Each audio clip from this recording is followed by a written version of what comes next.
आप सभी दोस्तों को राधे राधे। श्री कुंज बिहारी श्री हरिदास। बंधु याद रखिए कि भक्ति कोई पार्ट टाइम एक्टिविटी नहीं है। भक्ति निरंतर होनी चाहिए, निश्चिंत होकर करनी चाहिए। अगर आप बांके बिहारी जी के भक्त हैं और भक्ति करते हैं तो संसार की चिंता बिल्कुल मत करो। होता क्या है, मनुष्य एक तरफ भक्ति भी करते हैं और साथ में चिंता भी करते हैं। बांके बिहारी जी के भक्त तो हैं, माला भी जपते हैं और चिंता करते हैं पता नहीं फल मिलेगा कि नहीं मिलेगा, बांके बिहारी जी हम पर कृपा करेंगे कि नहीं करेंगे, पता नहीं बांके बिहारी जी हमारी सुनते हैं कि नहीं। लोगों की तरह तरह की चिंताएं होती हैं। बंधुओं, भक्ति का आधार है श्रद्धा, अटूट विश्वास अपने प्रभु पर। बंधुओं, चिंता और श्रद्धा क्या दोनों कभी एक साथ में रह सकते हैं? कभी नहीं। मान लीजिए मुझे आपके ऊपर श्रद्धा हो, इसलिए आपके आमंत्रण से आपके घर आऊं कुछ दिन रहने के लिए, और फिर मैं चिंता भी करूं बैठकर कि मैं आ तो गया हूं, पता नहीं भोजन देंगे ये लोग कि नहीं देंगे, पता नहीं इतनी ठंड में गर्म पानी नहाने के लिए देंगे या नहीं देंगे। क्या ये हो सकता है? बंधुओं, जहाँ श्रद्धा हो वहाँ चिंता नहीं, और जहाँ चिंता हो इसका सीधा सा अर्थ ये हुआ कि अभी तक श्रद्धा पक्की हुई नहीं। बंधुओं, बिना श्रद्धा से आप भक्ति करोगे कैसे? बांके बिहारी जी हमारे हैं, हम बिहारी जी के। अब जो होगा मेरे बिहारी जी जाने। ये श्रद्धा है। मेरे जीवन में क्या योग्य है क्या अयोग्य है मुझसे बेहतर मेरा प्रभु जानता है। बंधुओं, भक्ति का आनंद तभी आएगा जब चिंता नहीं होगी। बंधुओं, चिंता बांके बिहारी जी को भुला देती है। चिंता धर्म और कर्म की शुद्धता को भी छुड़ा देती है, क्योंकि जो व्यक्ति चिंता करता है वो व्यक्ति कभी ना कभी शॉर्टकट जरूर ढूंढेगा। इतना ऐसे ऐसे जल्दी कर लो हो जाएगा। चिंता वो क्रम है जो सबको छुड़ा देती है, और चिंता हमारे स्वास्थ्य को भी नष्ट कर देती है। अगर बांके बिहारी जी के मार्ग में आए हो तो चिंता छोड़ो, पूर्ण श्रद्धा रखो बांके बिहारी जी पर।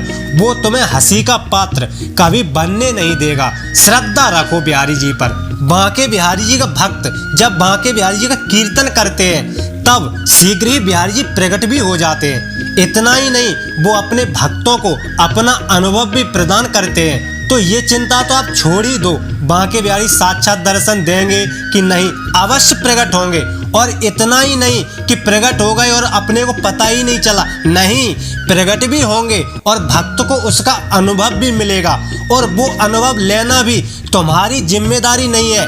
अनुभव देना ये हमारे बांके बिहारी जी स्वयं अपनी जिम्मेदारी समझते हैं। मैं आपको एक उदाहरण के साथ समझाता हूँ। बालक तो छोटा है, पता नहीं उसको घर में माँ है कि नहीं। माँ ने बालक को एक कमरे में सुला दिया है। बालक जब आंख खोलता है अपने कमरे में आसपास देखता है तो उसको माँ दिखाई नहीं देती, तो बालक रोने लगता है।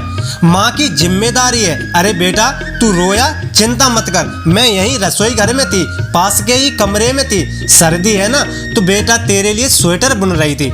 संतान में इतनी शक्ति नहीं है कि पूरे घर में माँ कहाँ होगी वो ढूंढ ले, लेकिन माँ की ये करुणा है, कृपा है, बालक के प्रति प्रेम है। जहाँ भी होगी दौड़कर आएगी, बेटा मैं यहीं हूँ, तेरे साथ हूँ। और हमारे बांके बिहारी जी ऐसे ही माँ की तरह ख्याल रखते हैं अपने भक्त का। हमारे बांके बिहारी जी की कृपा से, करुणा से ऐसी चमत्कारिक घटनाएं भरी पड़ी हैं भक्तों के साथ हुई वृंदावन में। बांके बिहारी जी अनुभव देते हैं, लेकिन मनुष्य की तकलीफ ये होती है चमत्कार के चक्कर में पड़ा रहता है, इसलिए मनुष्य परेशान रहता है। कामना कंचन कामनी सबको छोड़कर बांके बिहारी के कीर्तन को पकड़ो तो बांके बिहारी जी प्रकट भी होंगे और अपना अनुभव भी कराएंगे। बंधुओं, मैं आपको बांके बिहारी जी के एक भक्त की बिल्कुल सत्य घटना बताने जा रहा हूँ, सुनकर अच्छा लगेगा आपको। दिल्ली का रहने वाला था भक्त। बात कुछ साल पूर्व की है। वो भक्त बांके बिहारी को जानता भी नहीं था। उस समय भक्त पढ़ने लिखने में व्यस्त रहता था, अपनी पढ़ाई लिखाई पर पूर्ण ध्यान दिया करता था, और जो भी घर की जिम्मेदारी दी थी माँ बाप ने उसको बड़ी निष्ठा से किया करता था। अचानक कुछ ऐसा सहयोग बना, गुरु कृपा हुई, धीरे धीरे उस भक्त का मन संसार से हटकर अध्यात्म की ओर अग्रसर होने लगा। जहाँ भी भागवत कथा होती थी वहाँ वो भक्त कथा श्रवण करने पहुंच ही जाता था, जिसके चलते भक्त के माँ बाप काफी चिंतित रहने लगे। लेकिन भक्त बांके बिहारी की कथा फिर भी सुनता रहा और पढ़ाई भी करता रहा। उस भक्त को बांके बिहारी की लीलाएं बड़ी आकर्षित लगती थी, क्योंकि उस भागवत कथा में जो कथावाचक थे वो बीच बीच में बांके बिहारी की बातें किया करते थे। हमारे बांके बिहारी बड़े दयालु हैं, हमारे बांके बिहारी जी साक्षात प्रकट हुए हैं। बांके बिहारी जी के चमत्कार, उनकी कहानियां, किस्से, उस भक्त का हृदय बांके बिहारी जी की लीलाएं सुनते सुनते एकदम आनंदित हो जाता था। उसको लगता था जितना अच्छे से महाराज जी वृंदावन बिहारी जी के बारे में बता रहे हैं तो सच में बांके बिहारी जी के दर्शन करने मैं जरूर जाऊंगा। 7 दिन कथा चली। 7वें दिन बांके बिहारी जी की खूब प्रशंसा की कथावाचक ने। भक्त का हृदय गदगद हो गया बांके बिहारी जी की कथा कहानी सुनकर। कथा समाप्त होने के बाद वो भक्त अक्सर टीवी पर, यूट्यूब पर बांके बिहारी जी की चमत्कार कहानियां कभी कभार सुनता रहता था। फिर भी तो धीरे धीरे उसके मन में भाव आया, मैं बांके बिहारी जी के दर्शन करने जरूर जाऊंगा। बांके बिहारी जी साक्षात हैं और अपने भक्तों को बिहारी जी इतना प्रेम करते हैं, भक्त की हर मुराद पूरी करते हैं। भक्त को अब हर वक्त बांके बिहारी जी दिखाई देने लगे, मानो भक्त के चित्त को चुरा लिया हो मेरे बांके बिहारी जी ने। बिहारी जी के भजन सुनते रहना, वृंदावन के संतों की कथाएं सुनना, धीरे धीरे सांसारिक चीजें चित्त से हटने लगी और बांके बिहारी वृंदावन से अपने मन को जोड़ने लगा। भक्त का मन बहुत होता था बांके बिहारी जी के दर्शन करने का, लेकिन उसको ऐसा कोई साथ नहीं मिला जो वृंदावन लेकर जाए, और उसके घर वाले भी कभी वृंदावन गए नहीं। भक्त बांके बिहारी जी के प्रेम में रात दिन तड़पता था, बिहारी जी कृपा करो, बिहारी जी कृपा करो, मुझे वृंदावन बुला लो। देखिए बंधु, बिहारी जी कैसी लीला करते हैं अपने भक्त के साथ। भक्त की परीक्षा लेते लेते 6 माह बीत गए। कथावाचक हमेशा कथा में बोलते रहते थे। बिहारी जी का भक्त संसार में कहीं भी रहे, अगर भक्त सच्चे हृदय से बिहारी जी को याद करेगा तो बिहारी जी उसके हृदय की पुकार को जरूर सुनते हैं। तो भक्त कथावाचक की इसी बात को याद करते हुए खूब बिहारी जी के लिए रोता था। धीरे धीरे समय निकला और उस भक्त ने YouTube के माध्यम से, फेसबुक के जरिए जानकारी एकत्रित की और बांके बिहारी जी ने उस भक्त पर अपनी कृपा की। सर्दियों का समय था, दिल्ली से भक्त पहुंच गया सीधे वृंदावन बांके बिहारी मंदिर। ये जब उसने लंबी लंबी लाइन देखी, उस भक्त का उत्साह और बढ़ गया। जैसा सुना था वैसा ही पाया, बिहारी जी चमत्कार करते हैं। तभी तो इतनी दूर दूर से चलकर ऐसी सर्दी में भी श्रद्धालु उपस्थित हुए हैं उनके दर्शन करने के लिए। वो भक्त लाइन में लगा हुआ खूब खुश होकर भजन गाए जा रहा था। कहीं राधे राधे, बांके बिहारी लाल की जय हो, ऐसा ही वातावरण होता ना बिहारी जी के मंदिर में। भक्त आगे की ओर बढ़ता जा रहा था। काफी संख्या में श्रद्धालुओं को देख उसका मन उत्साह से भर गया। भक्त के मन में एक यही बात चल रही थी, बिहारी जी के बस दर्शन हो जाएं। चलते चलते भक्त को 1 से 1.5 घंटे लगे मंदिर तक पहुंचने में। जैसे ही बिहारी जी के दर्शन के लिए अंदर प्रवेश हुआ, भक्त सब भूल गया, बस बिहारी जी को देखने के लिए फड़फड़ा रहा था, क्योंकि मंदिर के अंदर श्रद्धालुओं की काफी भीड़ थी।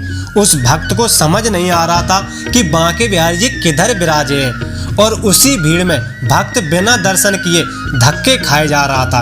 कहीं गार्ड धक्का देकर बाहर करे, कहीं पुलिस वाले बाहर जाने को बोले। भक्त थक गया और आंखों में आंसू आ गए, मन उदास हो गया। भक्त भीड़ में बढ़ते हुए आगे की ओर आया तो श्रद्धालुओं की भीड़ ने, पुलिस ने, गार्ड ने, इन सब के दबाव में आकर भक्त ने बाहर की ओर आने का मन बना लिया। लेकिन भक्त का मुंह, आंखें बांके बिहारी जी की ओर टिकी हुई थी। उस भक्त को इतनी ज्यादा ललक थी कैसे भी बिहारी जी के दर्शन हो जाएं।